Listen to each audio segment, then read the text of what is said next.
क्यों हुआ जरासंध और भीम का निर्णायक संग्राम?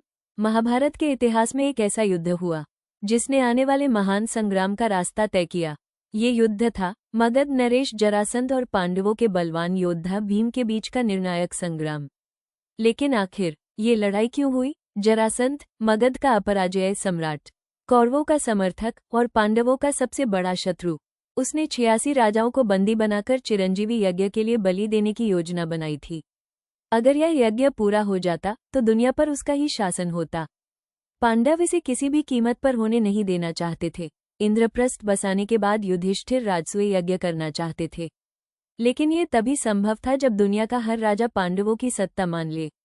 सबसे बड़ी बाधा था मगध का सम्राट जरासंध। कृष्ण जानते थे, जब तक जरासंध जीवित है पांडव राजसूय यज्ञ पूरा नहीं कर सकते। कृष्ण, अर्जुन और भीम वेश बदलकर मगध पहुंचे और जरासंध को युद्ध की चुनौती दी।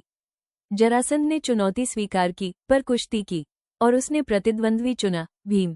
क्योंकि जरासंध का बल असाधारण था, वह बार बार मारा जा सकता था पर मरता नहीं था। उसका शरीर जन्म से ही 2 हिस्सों को जोड़कर बनाया गया था, इसलिए वो किसी भी घाव से फिर से जुड़ जाता था। कृष्ण और अर्जुन समझ गए थे, जरासंध को हराना केवल और केवल भीम के बस की बात है। मल्लयुद्ध शुरू हुआ। पहला दिन, दूसरा दिन, तीसरा, चौथा, 27 दिनों तक दोनों योद्धा लड़ते रहे।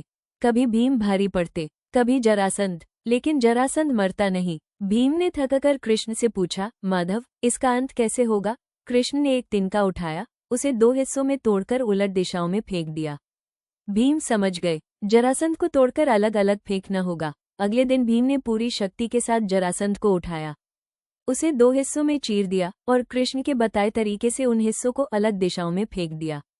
इस बार शरीर नहीं जुड़ा और मगध का अत्याचारी सम्राट अंततः मारा गया। यही था कारण कि जरासंध और भीम के बीच यह महायुद्ध हुआ।